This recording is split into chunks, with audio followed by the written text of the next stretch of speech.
So in the 1960s, our speaker Terence was a student, like many of you, at UC Berkeley, and he left in the middle of things to go on a tour around the world for 7 years that ended in the deepest Amazon basin, where he had an experience that has determined his life in the 20 years following, and which is the subject of his latest book, True Hallucinations. So now in this historic moment, after all this time, Terence will ascend the platform of the University of California for the first time. What I thought I would talk about when I was approached to do this, the pressure was to say something new, which is a heart-sinking pressure to a warhorse of the lecture circuit. I started out thinking I would never repeat myself and sometimes wonder if I'll ever have a new idea again. But what I wanted to talk about this evening was illusions, and I called the lecture The Taxonomy of Illusion, because I think it's interesting to attempt to classify and relate the various kinds of illusions that stand between us and that presupposed naked, radiant truth.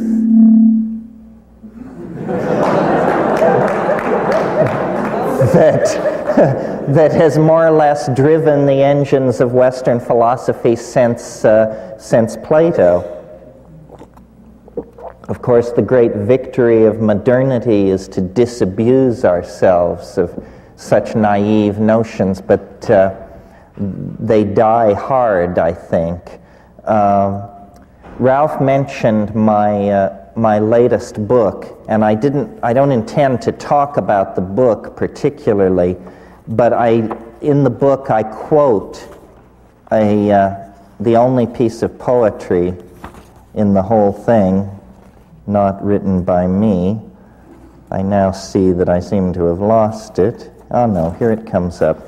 But it relates to this on many, many levels, this question of illusion and the relationship of the self to the real, and where the world falls in that equation, and the limits of knowledge, and all that other good psychedelic stuff that needs to be considered. The quote is from Pale Fire by Vladimir Nabokov, and if you don't know this book, you should. It is without doubt one of the funniest books in the English language, and it takes the form of a very long poem and then the commentary upon this poem. The poem is written by a character that Nabokov creates named John Shade, and the part that I want to call to your attention this evening runs like this. That rare phenomenon, the iridule, when, beautiful and strange, in a bright sky above a mountain range, one opal cloudlet in an oval form reflects the rainbow of a thunderstorm which in a distant valley has been staged, for we are most artistically caged. Now, this is a very strange piece of poetry. This is not like even Wallace Stevens at his most obscure. In the first place, this word, the iridule, you won't find this word in any dictionary, and yet I sensed that this is obviously the word for this phenomenon. I know what he's talking about. I have seen this opal cloudlet in an oval form, which reflects the rainbow of a thunderstorm in a distant place. We're in the realm of mirage, and nature as mirage, and nature as mirrored labyrinth. And then the final point, and I'll go through all this in the course of talking to you, but the final line about being artistically caged. This is, I think, where the psychedelics come in, because psychedelics allow one to pierce beyond the veil of cultural illusion, beyond the linguistic momentum of what has been handed on. The faith of Tantra and magic and psychedelics is that the apparent intransigent appearance of the world can somehow be overcome by an act of magic. I used to collect Tibetan thangkas, and the texts which go with some of these thangkas, I remember one in particular which, coming out of the Tibetan, the translation was, "All things being reversed, the great Hla, the great God, appears instantly." You see, the precondition for magic is the reversal of causality somehow. And as moderns, we have grown to give great credence, I think, to the idea that the world is largely a linguistic structure, largely created through the participation of the observer. But we have not been able to take that perception and turn it into a technology. Instead, we are still driven by the blind momentum of atomic structure. Who was it who said the atoms blindly run? And then I think it was Whitehead who said, yes, but within the body they blindly run according to the body's plan. You see, what I think we're dealing with are patterns and then the indeterminate dimensions between patterns. And it's in those indeterminate places, within the interstices of reality, that the observer is able to establish him or herself and then model back the world. The reason I wanted to talk about a taxonomy of illusion was because I thought it was important to relate the various styles of hyperseeing, non-seeing, and misseeing together, because I think that the heuristic consequences of doing that are to realize just how shifting the sands are upon which the ontological edifice of Western thinking rests. I mean, that's always the point, you see, to deconstruct Western civilization, because Western civilization, the toxic consequences are now clear for everyone to see. So the first category or grand family of illusions which we would put into our taxonomic key would be social illusions.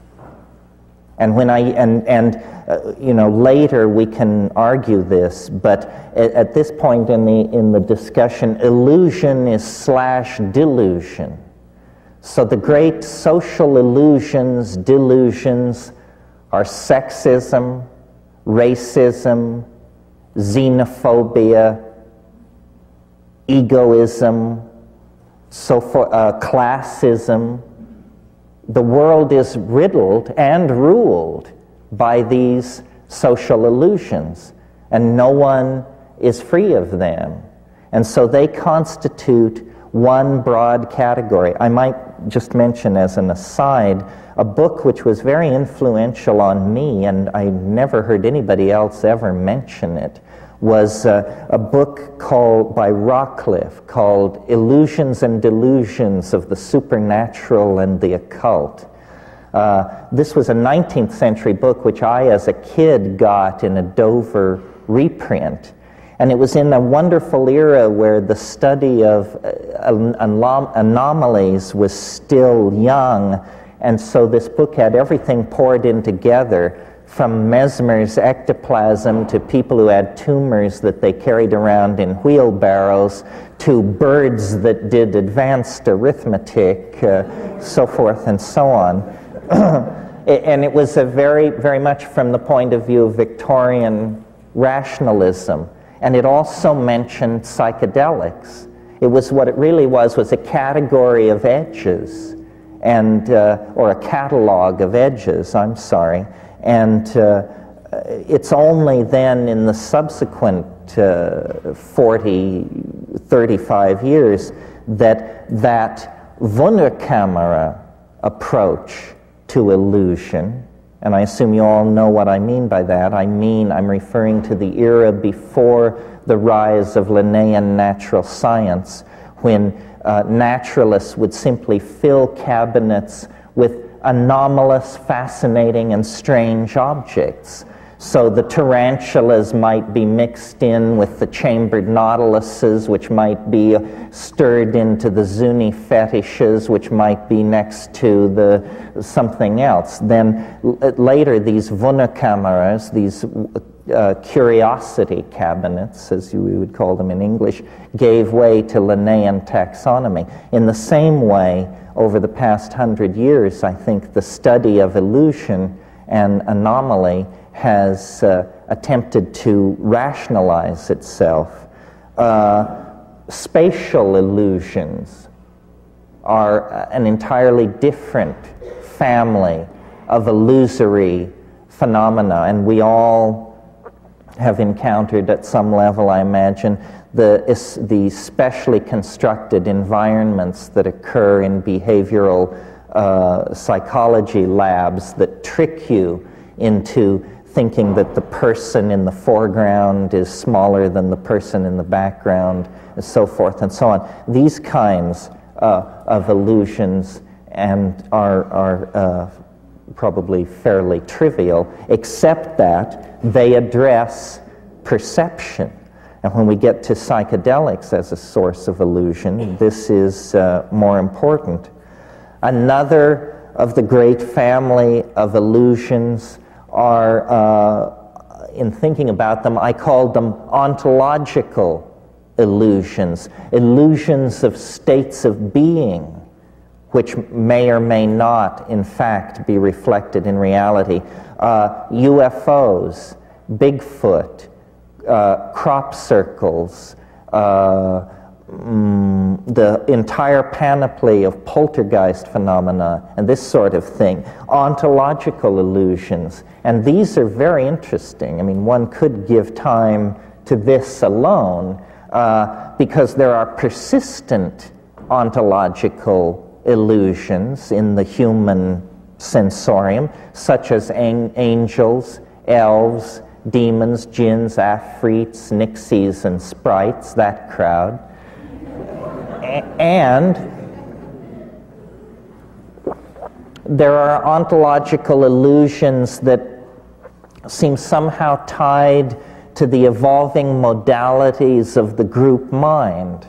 UFOs are an obvious example. I mean, aside from the fact that people have occasionally seen strange things in the sky, the UFO archetype really emerges in the late 40s with the Rainier lights, and then a whole set of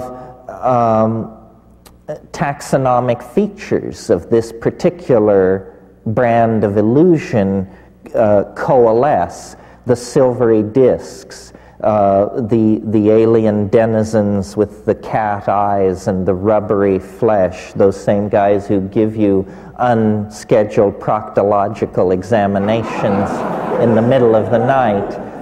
But notice that that particular taxonomic feature has been added recently through the assiduously careful scientific research of Strieber and company. So these things are a cattle mutilation is an interesting one, very confined in time and space. The crop circle thing, similarly. It's not that there aren't crop circles, but that what we have is essentially a pattern in an English wheat field, but then radiating out from that are the illusions of those who cast their gaze upon it, those who proclaim it, telluric communication or particle beam research carried on by the Air Force, or in one version it was supposed that a particular crop circle had been decoded, found to be a lost Sumerian language, which when decoded said basically, "Don't stop here." It was essentially a no parking zone for time machines. They were saying, this entire century, just maintain speed and, do not stop.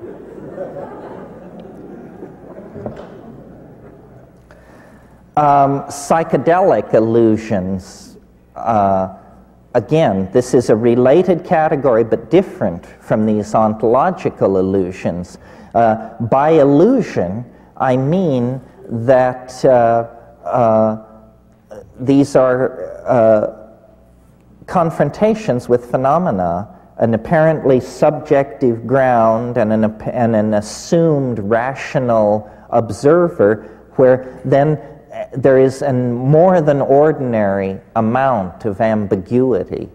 I mean, most of reality is illusory. It's just that we do each other the courtesy of not pointing this out. Actually you trace a very thin data path through the world, and most of what we assume without question, we have very little evidence for. I mean, something as simple as, like that Mount Everest is the highest mountain in the world. Well, first of all, very few people have ever seen it. I saw it, and because I saw it from a distance of about 500 miles, it looked quite small, and my own testimony as to whether it was the highest mountain in the world would be fairly unreliable. And besides, what does that mean anyhow, and how the hell do you figure it out? I mean, here we have one mountain in the Himalayas and another in Bolivia, and you're telling me you know which is the higher mountain? It must rest on a whole bunch of weird and fishy assumptions resting on even shakier data. So, and that's just the question of the highest mountain in the world. Give or, leave alone the state of your lover's heart, or your banker's for that matter. What's important about the psychedelic family of illusions is that they propel the entire issue of illusion to center stage, because they demonstrate that the assumed bedrock of quote-unquote ordinary perception is in fact no bedrock at all. It's simply a very soft dwell point somewhere in the mysteries of metabolism. And the consciousness, whatever its relationship to the brain, is spectacularly affected by the perturbation of the physical brain by endogenously introduced pseudo-neurotransmitters of some sort. I mean, to my mind, this is very interesting. Alexander Shulgin has secured in his work that you can take a molecule that is completely inactive, and by moving one atom to a different place on the ring, you can change this into an active compound. Now, it seems to me you could hardly have a neater demonstration of the quantum mechanical foundation of consciousness, because you've moved one atom and you've moved the mountains of mind 500 miles from where they were resting when last you looked. It's quite spectacular. And it argues then that mind, which strangely enough, the materialists always claimed this, they just put different emphasis on the words. Mind is a kind of iridescence upon metabolism. For the materialists, that was a dismissal, because to them what iridescence meant was a tertiary phenomenon not inimical to the structure of matter, but necessarily perceived only through the intercession of an observer. See, that's what iridescence is. It's somehow a more fragile part of nature than the rocks, the trees, and the waters, because it's a play between light and mind. Again, a kind of illusion, a mirage. Now, in a very different category of illusion, and this is one worth considering because it's the one we tend not to place in this category, and that is the illusion of materialism. This has broken down completely. The idea that the material world was real sustained the investigation of nature from Parmenides to the early years of the 20th century. Virtually the entire history of human engagement in the abstract intellectual modeling of matter was assumed to be pretty much as presented in perception: solid, enduring, having simple location, meaning, it stays where you put it, and when you look there again, it's there. That sort of thing. Now, one of the best kept dirty secrets of Western civilization is that the core science, which is physics, the science which was always the envy of all the other sciences for its mathematical formalism and its incredible predictive ability, because it's not unusual in physics to predict from theory an experimental result to the third or fourth decimal. This is spectacular congruence between theory and experiment. You don't get that in the social sciences, or even in physical, need I mention, even in physical chemistry. However, the investigation of matter has now been pushed to such extremes that matter has shed its easily recognized and familiar face and has become something much slipperier, much more dependent on the presence of the observer, much less easily located in space and time, something much more of the nature of thought than of the familiar conception of matter. This word has not reached even as far as biology yet. The biologists are still laboring under the notion of the reality of physical material. If any of you read this book that was published last year with much to do, called Consciousness Explained, actually it should have been called Consciousness Explained Away. Here was an effort to drag out all the old material paradigms and explain away consciousness. The problem is matter itself has taken on the qualities of mind. And as this realization relativizes the life sciences, I think there is going to be a new interest in the potential for psychedelics to elucidate mental functioning, because what will become respectable, you see, is talk of the observer. This is what has invaded physics, the most rarefied and formal of all the sciences, had, in order to make sense of its enterprise, allow the observer a kind of primacy with the thing observed. As this seeps into the life sciences and psychology, hopefully the phobia of actually involving yourself in your field of study that informs all these reductionist, ratomorphic types in the schools of psychology will be overturned. Well, having flayed that dead horse sufficiently, another category of illusion that needs to be addressed, I think, is how would one call it? Well, basically philosophical illusion, or philosophical/religious illusion.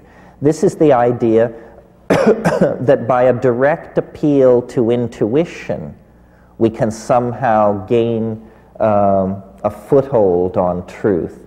I think this is as specious as the notion that we can gain a foothold on truth through reason or experiment. This foothold on truth idea may have to be given up.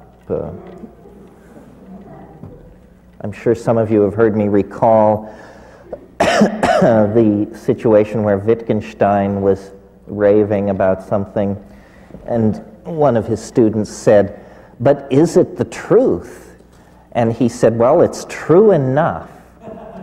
And this is really means a great divide has been crossed when you can say that, because it means you understand now that you are no longer a fairy in a Platonic super world, but that you are actually a monkey with a brain full of mush trying to sort out, what's right in front of you. True enough is what we should probably rest with.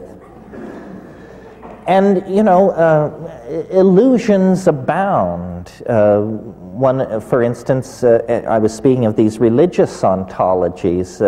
I was talking to someone recently who amazed me because I've always thought of them as a person of great intelligence, but who would never be reclaimed from the arms of Mother Church. And we had dinner last week, and he said, "I realized it finally comes down to, do you believe the universe is being run by the ghost of a Galilean politician?" And he said, put that way, I realized that it wasn't. Other